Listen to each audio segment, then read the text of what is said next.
Hi there guys, I'm Nikhil from GreedyTech, and in this video I'll be unboxing and doing a hands-on review of the Oppo F19s.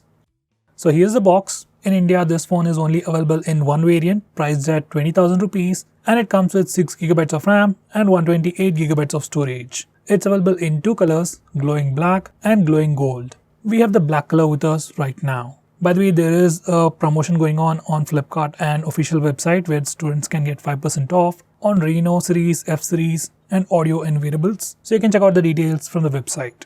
Now the main highlights for this phone would be its massive 5000 mAh battery with a sleek form factor, fast charging up to 33 watts, impressive cameras and its AMOLED display. Overall, it's a pretty good phone for a normal user. So without any further delays, first let's have the unboxing. So here's the box. It says F towards the top and it has Oppo F19s written towards the bottom. On the backside we have some of the highlights, pricing information and some specifications. Now let's unbox it. First we have a smaller box. Next there's the phone, followed by a 33 watt power adapter and finally a USB Type-C charging cable. Now inside the box we get a SIM card ejector tool and some documentation. Now this is how the phone looks on the front and this is how the phone looks on the back. Now let's have a physical overview. On the back this phone has a 2.5D fiberglass, I guess. I'm really not sure if it's plastic or fiberglass, but the material is pretty sturdy and it has a nice matte finish to it with this sparkly texture for the glowing black version. It looks pretty cool. Because of the matte finish, it doesn't attract any smudges or any fingerprints, and it also has a bit of grip. At the top we got the camera module with a triple camera setup along with a single LED flash, and at the bottom we have the Oppo branding. On the front we have a pretty huge display with a punch hole design and with an in-display fingerprint scanner. Above the display we got the earpiece and some sensors, and below the display it's completely plain. As for the chin size, I'd say it's pretty decent considering the price. It's not too big, it's not too small, it's okay. Now for the sides, on the right side we got just the power button. On the left side we got the SIM card tray housing 2 nano SIM slots along with a dedicated SD card slot. That's followed by the volume buttons. Now all the buttons on this phone seems to be made of plastic. They have a nice clicky feel to them and they are sufficiently elevated. At the top it's completely plain, and finally at the bottom we have the audio jack followed by the primary microphone, USB Type-C charging port and the speaker grill. Now this phone has a thickness of just 7.95 mm and weighs 175 grams. In hand it feels pretty sleek and weighs pretty light. Weight distribution has been done really well and phone fits pretty comfortably in a single hand. So that's definitely a pretty good thing. Now these are the complete specifications of this phone.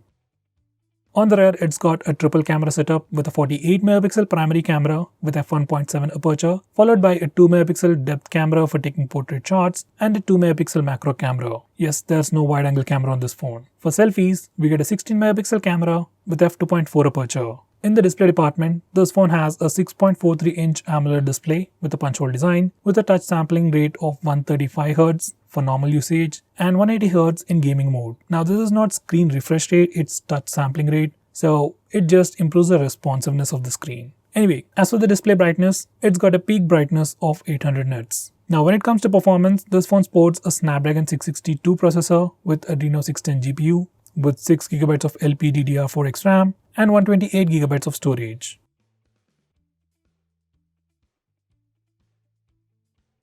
Now when it comes to battery, it is powered by a 5000 mAh battery, supports fast charging and also comes with a 33 watt flash charger inside the box. It also supports SuperVOOC 2.0, 3.0 and 4.0 as well. So if you have those chargers lying around, you can also charge this phone pretty quickly.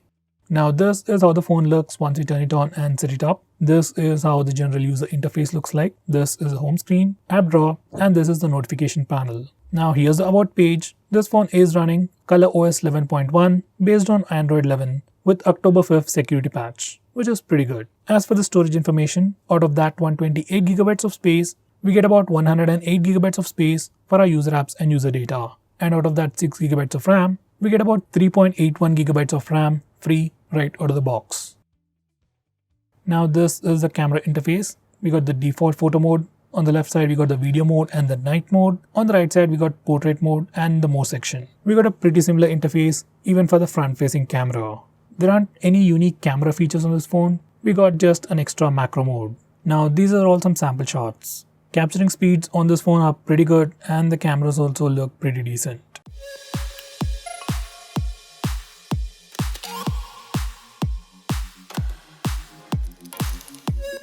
Now let's test the fingerprint scanner. This phone actually has an in-display fingerprint scanner and the performance is pretty good. Like, it almost unlocks the phone instantaneously.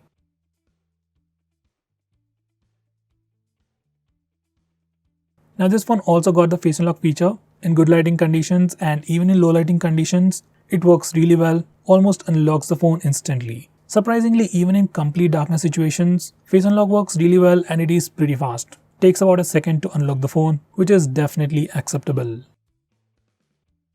Now here's a quick speaker test. This phone has just a single speaker at the bottom and this is how it sounds.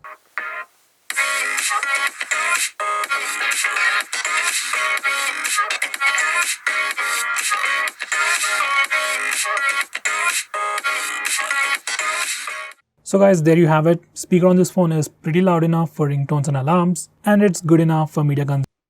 Now when it comes to the complete review, I must say the most important selling point for this phone would be its overall form factor. That's really its selling point. I've used this phone for quite some time, like for a few hours continuously. I really like the form factor and the overall weight distribution, and it fits pretty comfortably in a single hand. It's got an AMOLED display, making everything look pretty pleasing. I still wish it had a 90Hz display, but that's really not a big deal because this phone is mainly suitable for a regular user, and a regular user might actually prefer better battery life over a smoother screen. Anyway, overall phone's form factor is pretty good, pretty convenient to use, display is top notch, user interface is the same old with all cool gestures and features, and for a normal user, performance is also pretty decent. As for cameras, they are pretty good. I just wish it had a wide angle camera as well.